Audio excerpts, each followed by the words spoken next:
no more, ladies, sigh no more. Men were deceivers ever. One foot in sea and one on shore, to one thing constant never. Then sigh not so, but let them go, and be you blithe and bonny, converting all your sounds of woe into hey, nonny, nonny.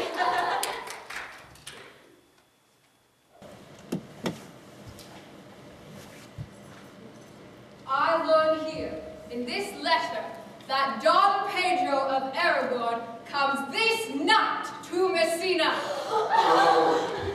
He is very near by this. He was not 3 leagues off when I left him. How many men have you lost in this action? But few of any sort, and none of name.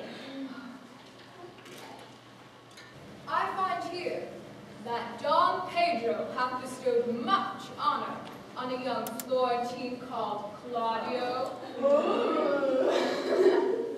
Much deserved on his part, and equally remembered by Don Pedro.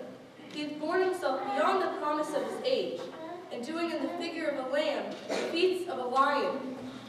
Has Signor Montanto returned from the wars or no? I know none of that name, lady. She means Signor Benedict of Padua. Oh, he has returned, and as pleasant as ever he was. I pray you, how many men hath he killed and eaten in these wars? But how many hath he killed? For indeed I promise to eat all of his killing. He has done a good service, lady, in these wars. And a good soldier too, lady. And a good soldier to a lady. But what is he to a lord? A lord to a lord, a man to a man, stuffed with all honorable virtues. It is so indeed. He is no less than a stuffed man. You must not, sir, mistake my niece. There is a sort of merry war betwixt Signor Benedict and her. They never meet, but there is a skirmish of wit between them. Who is his companion now? He hath every month a new sworn brother. He is most in the company of the right and noble Claudio. Good Lord! He will hang upon him like a disease. He has sooner caught the pestilence and run slightly mad. God help the noble Claudio. If he hath caught the Benedict, it will cost him 1,000 pounds ere he be cured. I will hold friends with you, lady. Do, good friend. You will never run mad, niece. No, not till a hot January. Don Pedro's approach!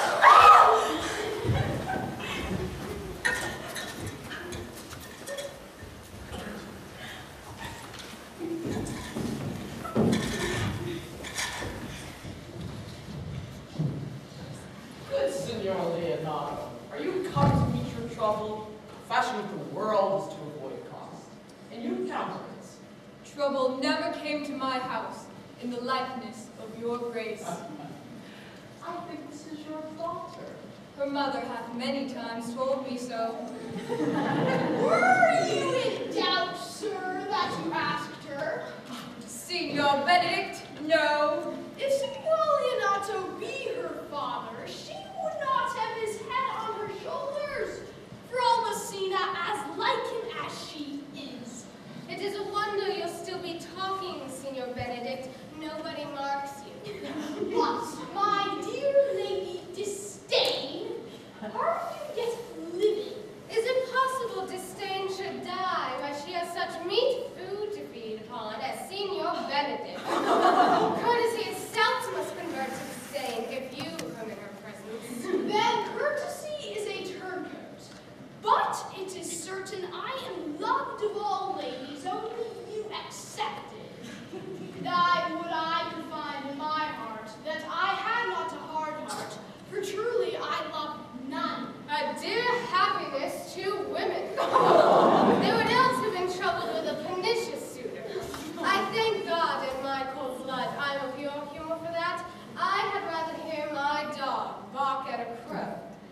man swear he loves me. God keep your ladyship still that mind, so some gentleman or other shall skate a predestinate scratched face. Oh. Scratching would not make it worse, and with such a face as yours would.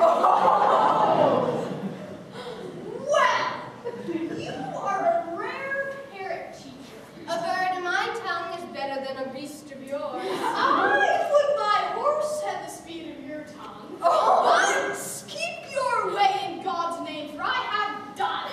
You always end with a jade's trick. I know you of old. Signor Claudio, Signor Benedict, my good friend Leonardo hath invited you all. I tell him we'll stay here at least a month. Let me bid you welcome, my lord. Being reconciled to the prince, your brother, I owe you all duty. I thank you. I am not of many words, but I thank you. Please it your grace lead on. Your and Leonardo will go together.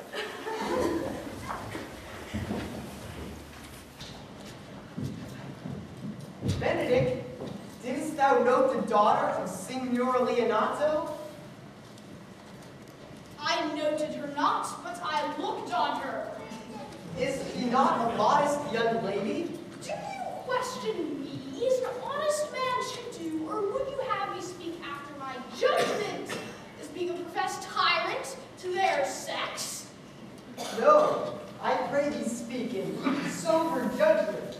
Why, I think, methinks she's too low for a high praise, too brown for a fair praise, and too little for a great praise.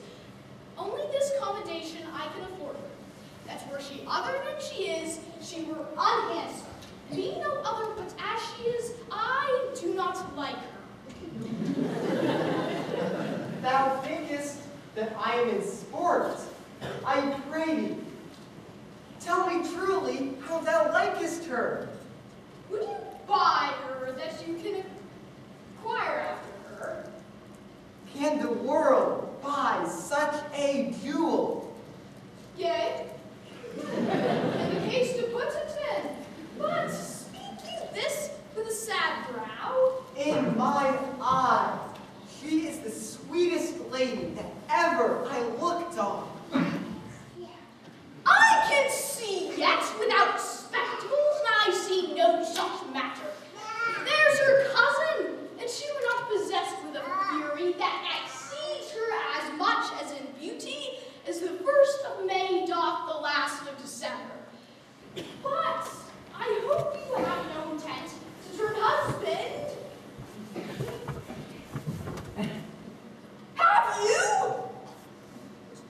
I would scarce trust myself, though I had sworn the contrary. If Hero be my wife. Is it come to this? Shall I never see a bachelor of 80 again? Look, Don Pedro has returned to seek you. Gentlemen, what secret held you here that you call not the Leonatos? He is in love. With who? That's your grace's part. With Hero, Leonato's short daughter. Amen if you love her. For the lady is very well worthy. You speak this to fetch me in, my lord? By my troth, I speak my thoughts. And in faith, my lord, I spoke mine. And by my 2 faiths and truths, my lord, I spoke mine.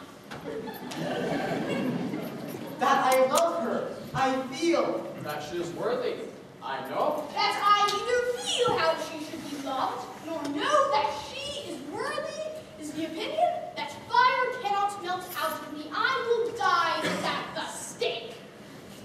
Thou wast ever an obstinate heretic into this way of beauty.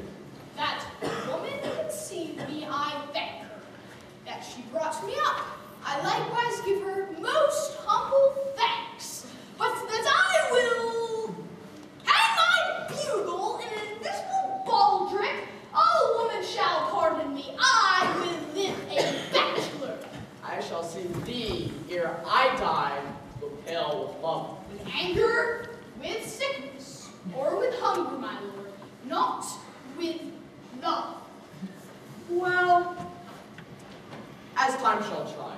In time, the savage bull doth bear the yoke. The savage bull may, but if ever the sensible Benedict bear it, pluck off the bull's horns and set them in my forehead, and let me be widely painted, and in such great letters write, here is a good horse to hire. Then let them signify under my sign, here you may see Benedict, the married man. Benedict, repair to Leonato's.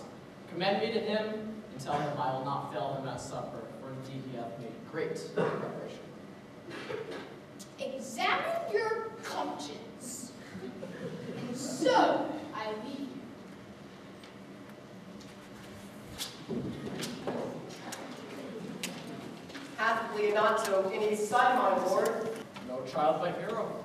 She's his only heir. Dost thou affect her, Claudio? Oh, my lord, when you went onward on this ended action, I looked upon her with a soldier's eye, that liked but had a rougher task at hand than to drive liking to the name of love. But now I returned, and those war thoughts have left their places vacant, and in their rooms come thronging soft and delicate desires, all prompting me how fair young Hero is. Sang I liked her ere I went to wars. Thou wilt be like a lover, entire the hero of a book of words. But if thou dost love the fair hero, cherish it, and I will break with her and with her father, and thou shalt have her. I nor allow reveling to you. I will assume thine heart in some disguise, and tell fair hero that I am Claudio. Then her bosom will I clasp my heart, and take prisoner her here into a strong encounter with my amorous tale. Then to her father I will break. And the conclusion is, she shall be thine. In practice, let us put it presently.